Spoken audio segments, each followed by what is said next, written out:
Olá pessoal, sou Daniela Abreu, trazendo mais um relato bônus para vocês. Eu queria agradecer a todos que atenderam o chamado e me seguiram no Instagram.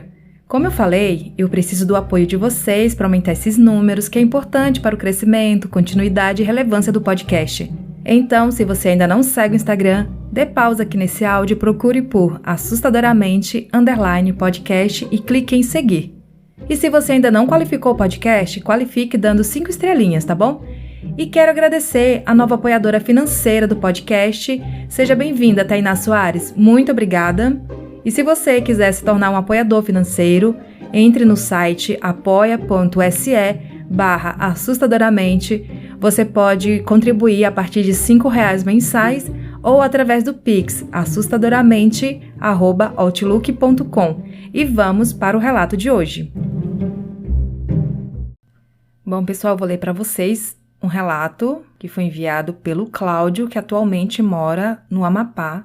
E esse relato aqui aconteceu na cidade de Castanhal, no Pará. E o nome do relato é A Casa dos Espíritos. Esse relato aconteceu no povoado 3 de Outubro, que ficava próximo à cidade de Castanhal, no Pará. E aconteceu com os avós do Cláudio, né? O avô dele, que vou chamá-lo aqui de Senhor João, comprou uma casa bem grande nesse povoado.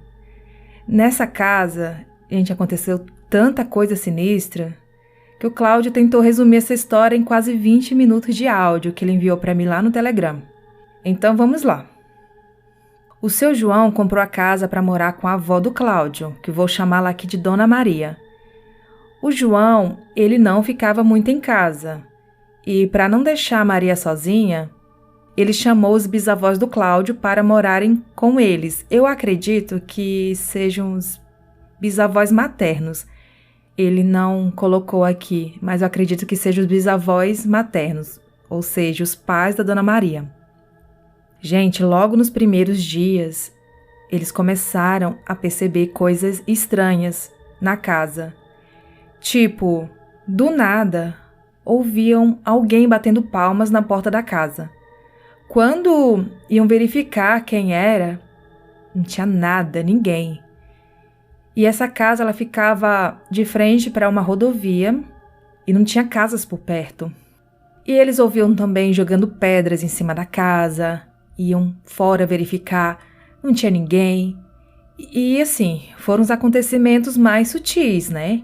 Até que coisas piores começaram a acontecer. Eles começaram a ver pessoas dentro de casa.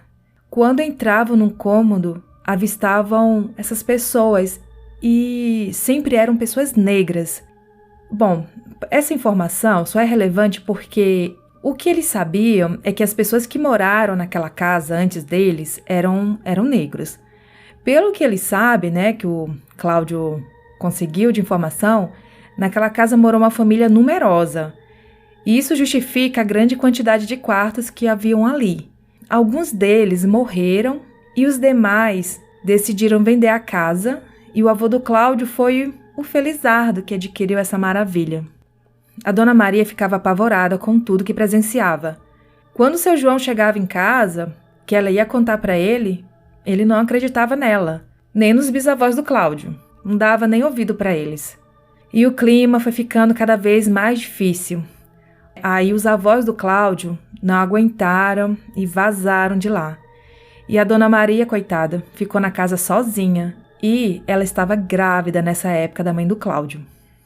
A princípio, a Dona Maria pensou que com a saída dos avós do Cláudio, que eu acredito que sejam os pais dela, o marido ficaria mais presente, né? Ou então daria um jeito de tirá-la daquela casa assombrada. Mas não, agora a Maria ela ficava sozinha em casa. E o seu João, só Deus sabe. O Cláudio não falou o que ele fazia, que não poderia fazer companhia para a esposa, mas enfim. Aí a Dona Maria, quando já estava deitada para dormir, escutava o barulho das coisas caindo na cozinha, vozes de pessoa brigando e quebrando as coisas, aquela algazarra. E sabe o que ela fazia? Ela se escondia embaixo das cobertas e começava a rezar mentalmente até cair no sono. Ela dormia em um quarto, sempre trancado à chave, e era a única forma que ela tinha para tentar se proteger de tudo isso. No dia seguinte, que ela ia conferir o estrago na cozinha, nada, tudo em seu devido lugar, nada quebrado. E, gente, isso aconteceu várias vezes, né? Várias vezes. E o seu João continuava não acreditando na Maria. Falava que era coisa da cabeça dela, que ela estava ficando doida. E vocês pensam que as coisas aconteciam apenas durante a noite? Durante o dia também, gente. As coisas eram tão escancaradas que era em plena luz do dia. Por diversas vezes, a Dona Maria se deparou com pessoas perambulando pela casa, entrando nos cômodos. Um dia ela cruzou com uma mulher que a encarou nos olhos e seguiu como se nada tivesse acontecido e entrou em um dos quartos. Quando isso acontecia, a Maria corria e se trancava no quarto, tadinha. Até que um dia a Maria ela se impôs e falou que fugiria daquela casa se o João não ficasse junto com ela. Depois dessa pressão, finalmente o seu João começou a passar mais tempo na casa, fazendo companhia para a esposa grávida. Certa noite, eles estavam dormindo. Aí, sabe aquela briga, entre aspas, lá da cozinha? Aquela gritaria, quebra-quebra? O João se acordou ouvindo aquilo, se levantou, pegou uma arma que ele tinha e foi checar o que era. Nessa época, não tinha energia elétrica lá nesse lugar, então ele levou uma vela para clarear o caminho. Chegando lá, nada em lugar nenhum. Aí, agora sim, o João começou a acreditar que realmente a Maria não estava ficando doida, que realmente tinha algo de estranho naquela casa. Em outro dia, o seu João estava chegando em casa em sua caminhonete quando avistou um homem negro sentado à porta da garagem. O primeiro pensamento que veio na cabeça do seu João foi que a Maria havia levado um homem para casa. Mas ao se aproximar, o João percebeu que os olhos daquele homem eram estranhos, eram avermelhados e brilhavam. Nesse momento, ele começou a buzinar para o homem sair, o homem não saía, aí ele acelerou e jogou o carro em cima do homem. Depois, ele desceu do carro com a lanterna nas mãos e foi checar com mais calma. E não tinha nada embaixo do carro. Aí ele percebeu que aquilo que ele viu não era humano. Não era desse mundo. Esse ocorrido foi mais uma prova de que aquele lugar guardava segredos sinistros. Bom, gente, essas foram as coisas estranhas que aconteceram na casa dos avós do Cláudio. Mas não acabou não, gente. Não tô nem na metade. Vamos lá, continuando. Em uma madrugada, eles estavam dormindo quando foram despertados por uma briga lá do lado de fora da casa. Pelos barulhos, eram 2 homens brigando e algumas mulheres em volta gritando, pedindo socorro. O seu João pensou assim, nas palavras do Cláudio. Mas rapaz, que sem vergonhice é essa? Agora que eu acabo com essa farra aqui na frente da minha casa. O seu João pegou a arma, a lanterna e saiu. Chegando lá fora, ele viu 2 homens brigando e as mulheres que gritavam lá em volta.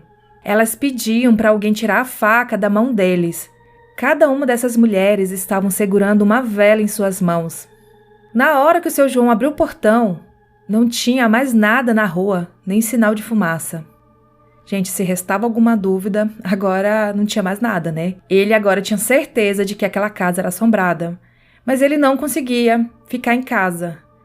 Agora, chegando nessa parte do áudio do Cláudio, descubro o motivo do seu João não parar em casa, que era um motivo que eu já desconfiava. O seu João, ele era muito mulherengo, tinha outras mulheres. Aí, novamente, ele levou os bisavós do Cláudio para fazerem companhia à Dona Maria, que já estava na reta final de sua gravidez.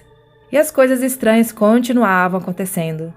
Um dia, a bisavó do Cláudio se deparou com uma senhora bem idosa, de cabelos bem branquinhos, sentada em frente a um fogão a lenha, tranquila, calma, como se estivesse cozinhando em sua cozinha. Ela olhou para a bisavó do Cláudio, se levantou e foi em direção à porta que dava acesso ao quintal. Mas antes de chegar na porta, ela desapareceu. Outra vez, o bisavô do Cláudio estava arrumando algumas coisas no quintal quando, do nada, apareceu 2 cachorros grandes tentando atacá-lo. Ele estava com um facão na mão e tentou se defender.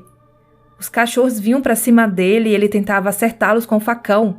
e o facão passava pelos cachorros e não machucava eles. Entenderam? Como se fosse, sei lá, não tivesse carne e osso, fosse fantasma mesmo. Aí o senhorzinho lá entendeu que a coisa era de outro mundo. O Cláudio disse que a peleja foi grande para ele conseguir se livrar dos cachorros, até que eles desapareceram. Em fevereiro de 1959, a mãe do Cláudio nasceu. Os bisavós do Cláudio não estavam mais, foram embora, porque diz que o seu João tratava eles mal e eles foram embora. E o seu João na farra ainda. E as assombrações continuavam. Aí a dona Maria não aguentou mais e fugiu de casa. Não deu nem notícia pro seu João, disse que ele ainda tentou localizá-la por um tempo e não conseguiu localizá-la. E o casamento acabou. Os anos se passaram, a mãe do Cláudio já era uma mocinha e queria conhecer o pai. Aí uma madrinha ajudou e a levou para a casa do pai dela, que ele não morava mais nessa casa, morava em outra. E ela ficou lá por algum tempo. E a casa assombrada ainda existia. Estava abandonada porque ninguém conseguia morar nela. E as pessoas que passavam na rua também viam os espíritos. Ou seja, a casa ela estava abandonada pelas pessoas vivas, já as mortas habitavam normalmente. Essa casa, como eu falei, ela ficava em frente a uma rodovia, ela era isolada, não tinha casas por perto. Um dia, o seu João passou lá em frente e viu, uma família sentada na frente, conversando em plena luz do dia. E era a coisa mais normal, todo mundo, o pessoal sabia que era assombrada. E eu perguntei pro Cláudio se essa casa ainda existe lá, ele não sabe, porque o pessoal não mora mais lá. Mas eu gostaria muito de saber onde fica essa casa, o terreno, para saber o que tem lá agora. Ai, fiquei muito curiosa, gente. Bom, e essa foi mais uma história contada pelo Cláudio, do Amapá. Essa história ele cresceu ouvindo de sua mãe, que por sua vez cresceu ouvindo essas histórias da mãe dela, dos avós, madrasta e pai. Eu já ouvi história de casa assombrada, mas essa história aqui foi a mais assombrada, assim, de uma presença muito forte de fantasmas. O que vocês acham, gente? Eu sempre abro uma caixinha de pergunta aqui no Spotify. Se você estiver ouvindo pelo YouTube, vocês podem comentar, caso parecido, o que vocês acham. Eu acredito que nessa casa morou muita gente, talvez muitos anos, era uma casa que vinha de geração a geração, morou muitas pessoas. Eu não sei, eu tenho minha dúvida se era uma convivência harmoniosa, talvez teve muitas brigas, talvez teve pessoas muito apegadas à casa, que morreram e não desapegaram e continuaram lá, porque teve presença de briga, mas teve presença de pessoas convivendo normalmente lá. Então, acho que quando a gente gosta muito do lugar, a gente não quer sair, eu tô na minha casinha agora, eu acho que se um dia eu morrer, eu vou virar um encosto aqui, que se alguém cortar minhas árvores, eu vou atentar de verdade. Então tá avisado aos futuros moradores daqui 100 anos, quando eu morrer. É isso, gente, esses foram os relatos do Cláudio. Eu adorei, Cláudio, muito obrigada e desculpa a demora.